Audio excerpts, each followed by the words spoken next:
Today, we become legends. Believe it or not, modern Smite is actually significantly better balanced than in years past. Yes, there are still broken items and gods that require at times severe nerfs, but anyone who's played Smite for many years like I have will remember items that literally broke the game when they were released or reworked.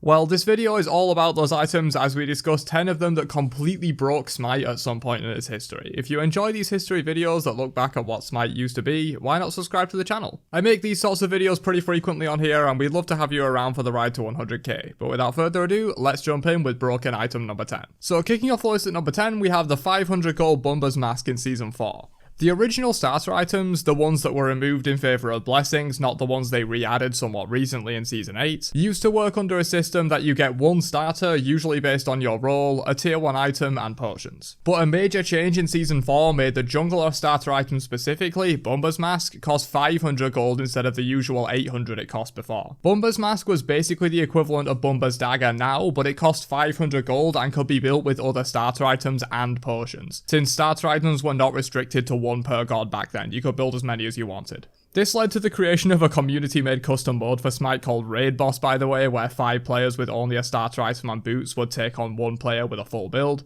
I'm sure some of you watching know of it, but back to BUMBA'S mask.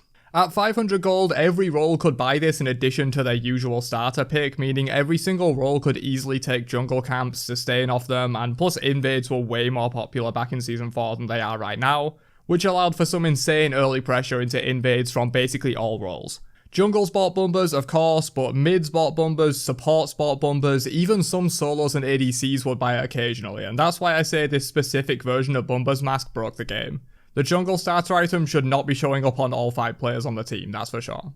We're going back slightly further to Season 3 for our next broken item. Soul Eater is still an item today, but is barely recognisable compared to this version.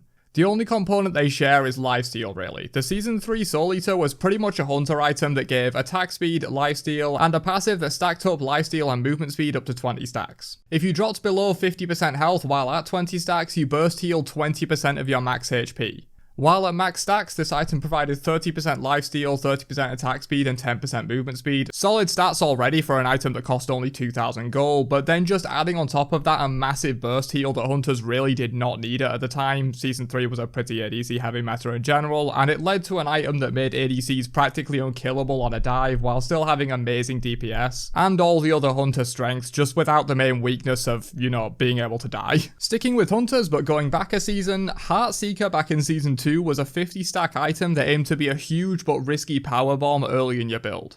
The cost was only 1950 gold, very cheap in the grand scheme of items, so it could easily be rushed first item super early on in the game. When stacked to 50, this item gave a total of 75 power, which is insanely efficient for under 2000 gold even today, but back in Season 2 that was even stronger for the cost. Given hunter auto attacks are ranged and scale at 100% power, this item literally just added 75 damage onto every auto attack you got once you got it online, which was like 5 minutes into the game because of how cheap it was and how quick you could stack it. This item, along with Doom Mob that was designed the same but for magicals as like the reverse counterpart, would lose half stacks if you died, and so there was a risk reward factor to going these, but it's hard to lose the fight when you have such a broken item on your side. We'll give hunters a break for our next entry, which is Flickering Ritual and Rallying Ritual.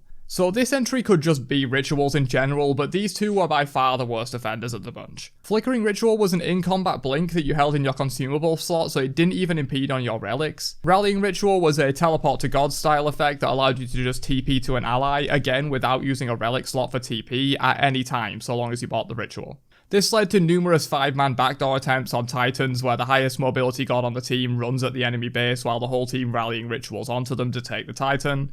These consumables were first added on February 1st, 2017 in Season 4 and removed very shortly after on March 28th of the same year.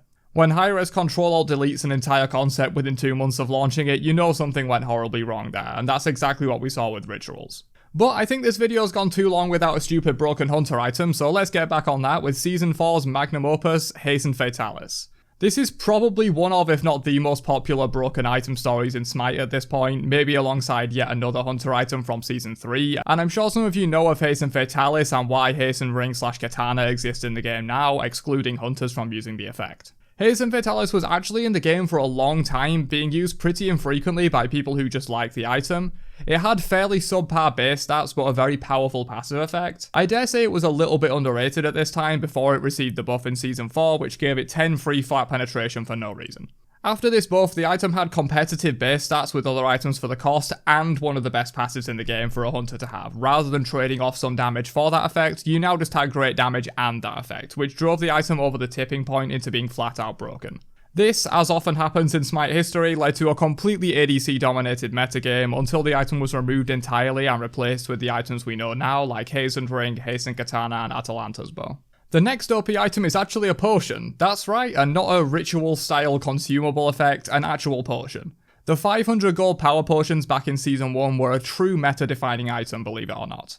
The mid-jungle meta back then was all about early pressure, with gods like Iset and Thor, or Poseidon and Fenrir combining, and every single time they would level 1 buy the 500 gold power potion. This item is now locked to level 10, and this is the exact reason for that change. Sacrificing 500 gold to delay your build was worth it for the insane early pressure you could get in mid when the meta back then was so pressure focused and mid camps were the crown jewel of the map. So yeah, yet another item that forced a direct change in the game, level getting potions, because it was breaking the meta too much. So next up we have an old version of Gauntlet of Thebes. Back in Smite's beta in 2014, Thebes worked a bit differently to now. It was still a tank item, but instead of any protections at all, it simply had 600 HP and a passive to increase your max HP, including from items and your base health pool by 15%. This item, combined with some others back in the day like Stone of Gaia and maybe a high base health god like Ymir, would easily allow tanks to hit the max health hard cap of 5500, something that's absolutely unheard of in modern Smite. And the cherry on top for this busted item is that Geb released just a month before this item was reworked into this form, and at release Geb's shield scaled with 20% of his own max health in addition to 400 base. Yeah, I'm sure you can see where this is going. Geb was easily shielding people for over 1k HP with this version of Gauntlet of Thebes, and he was probably a large part of the reason why this was removed less than 24 hours after release. Truly a game breaker. Breaking into the top 3 though, we have 2 very old relics / active items as they were called back in the day, Motivate and Turn Minions. I grouped these two together because they both interacted with minions to create broken snowball situations. Motivate would give 30 of each protections to all nearby allied minions and double their HP. This basically turned your minions into fire waves, and you could get this at level 1, and it was taken on pretty much every single player at this point, after the active item was buffed for seemingly no reason. Kind of a pattern here, I think. As for turn minions, well, you might be able to figure that one out on your own. Yeah, it steals enemy minions to fight for you.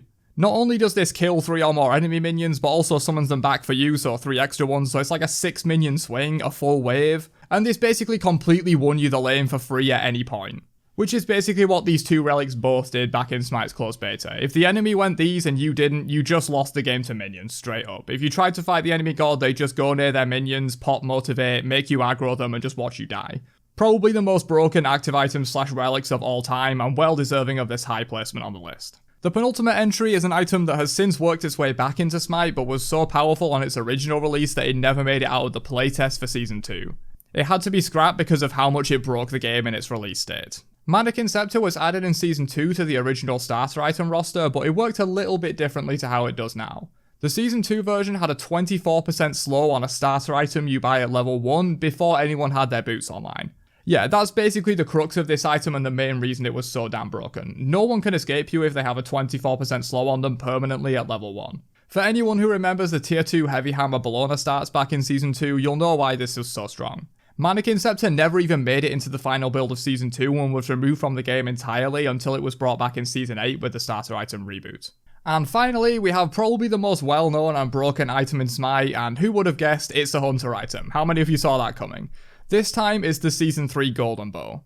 I regard Golden Bow and Hastened Fatalis in a similar light. They were both items that were in the game for a long time without being too game-breaking. They both received needless buffs that rocketed the items into breaking the ADC role and being removed. And they were both replaced by more restrictive versions of themselves so hunters couldn't use them later on in Smite, with Hastened Katana etc. for Hastened Fatalis and Golden Blade for Golden Bow. However, I do think Golden Bow broke the game more than Fatalis did because of the sheer amount of farm it allowed hunters to get.